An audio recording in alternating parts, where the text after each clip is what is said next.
I worked for a major package delivery company for 3 years. I'm not going to say which one, but if you've ordered something online, you've probably seen our trucks.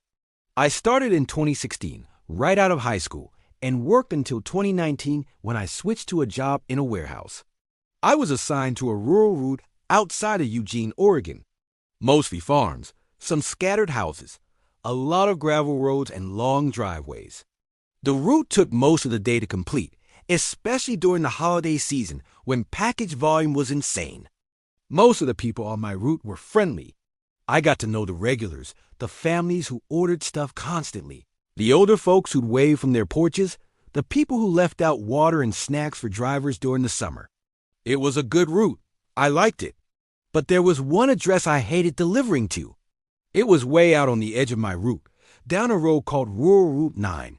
It was barely a road, honestly, more like a dirt track that wound through dense forest for about 2 miles before ending at a clearing.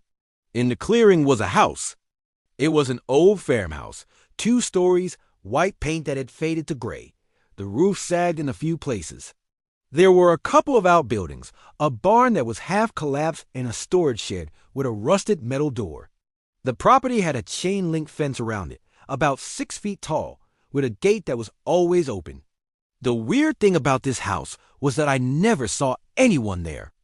I'd been delivering to that address for over a year. Packages came regularly, usually 2 or 3 times a month. The name on the packages was always the same, J. Harding, but I never once saw J. Harding or anyone else. The delivery instructions were to leave packages on the porch, so that's what I did. I'd drive up the long dirt road, pull into the clearing, walk up to the porch, leave the package, take a photo, and leave. But every time I was there, I felt like I was being watched. It's hard to describe. You know that feeling when you can sense someone's eyes on you? That prickle on the back of your neck? I felt that every single time I delivered to that house. I'd look around, check the windows, glance at the tree line. Nothing. No movement, no faces in the windows, no sounds. Just the wind and the creak of the old barn. But the feeling never went away. Audio cue, wind through trees. In October of 2018, I had a delivery for that address. It was late in the day, around 5:30 p.m., and the sun was already starting to set. I wasn't happy about it. I didn't like being at that house during the day, let alone at dusk. I drove down Rural Route 9, the dirt road cutting through the trees, and pulled into the clearing. The house looked the same as always. Lights off, no car in the driveway, no sign of life. I grabbed the package, a medium-sized box, not too heavy, and walked up to the porch. The steps creaked under my weight. I set the box down by the door, pulled out my scanner to take a photo. That's when I heard the voice. "Can you bring it inside?" I froze. The voice had come from inside the house. A woman's voice, muffled, like she was speaking through the door. "Ma'am, I'm not supposed to go inside," I called out. "Company policy. I have to leave it on the porch." A pause. "I can't come to the door. Can you please bring it inside? Just set it in the hallway." I stood there, torn. We weren't supposed to enter customers' homes. It was a clear rule. But people ask sometimes elderly folks, people with disabilities, situations where they genuinely needed help. "Are you okay?" I asked. "Do you need me to call someone?" "I'm fine. I just can't get to the door right now. Please, just inside the hallway." Her voice sounded strained, tired. Maybe she was sick, or injured, or something. I didn't want to just leave her there if she needed help. Against my better judgment, I tried the door handle. It was unlocked. I pushed the door open a few inches. "Ma'am, I'm going to leave this just inside, okay?" No response. I opened the door wider and looked inside. The interior of the house was dark. I could make out a narrow hallway extending straight ahead, with rooms branching off to either side. There was a staircase on the right side, leading up to the second floor.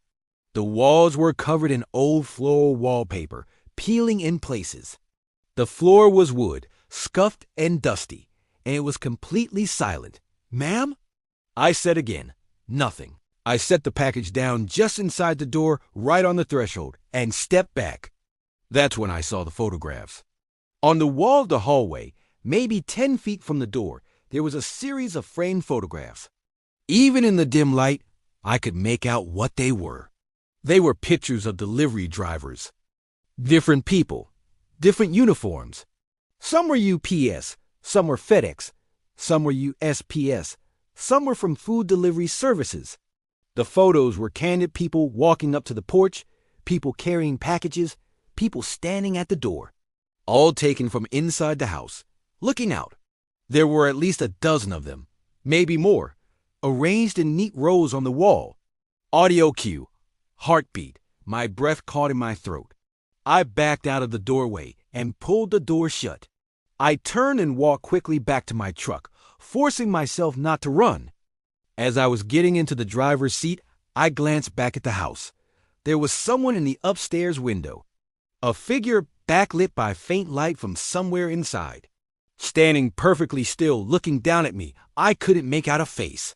Just a dark silhouette against the glass. I started the truck and drove away as fast as I could without losing control on the dirt road. When I got back to the depot that night, I reported the delivery to my supervisor. I told him about the photograph, the voice, the figure in the window. I told him I was not comfortable delivering to that address anymore. He looked at me like I was overreacting, but he said he'd make a note in the system and assign that address to someone else if it came up again. 2 weeks later, I was talking to another driver during a break. Older guy, been with the company for years. I mentioned the address on rural Route 9 without going into too much detail. His expression changed. "The farmhouse with the barn?" he asked. "Yeah, I used to deliver out there 5 or 6 years ago." I stopped after the third time. What happened? He told me that the first 2 times he delivered there, it was normal. Left the package, took the photo, left. But the third time, he'd gotten a delivery with special instructions. "Please knock and wait for signature." He knocked, waited. No one came to the door. He knocked again. After a minute, he heard footsteps inside. Slow, heavy footsteps coming down the stairs. The footsteps reached the bottom of the stairs and stopped. He waited. The door didn't open. He knocked again. "Package delivery. Need a signature." The footsteps started again. But they didn't come toward the door. They walked down the hallway, away from the door, toward the back of the house. He stood there, confused, and then he heard a door open and close somewhere inside. He waited another minute and left the package on the porch and marked it as customer unavailable. As he was walking back to his truck, he heard the front door open behind him. He turned around. No one was there. The door was open about a foot, but no one was visible. The package was still sitting on the porch. He got in his truck and left. When he came back the next day for another delivery on the same route, he drove past the farmhouse just out of curiosity. The package was gone.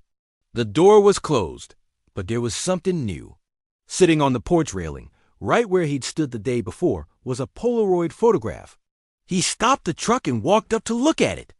It was a picture of him, taken from inside the house, through the front door, at the exact moment he'd been standing on the porch waiting for a signature.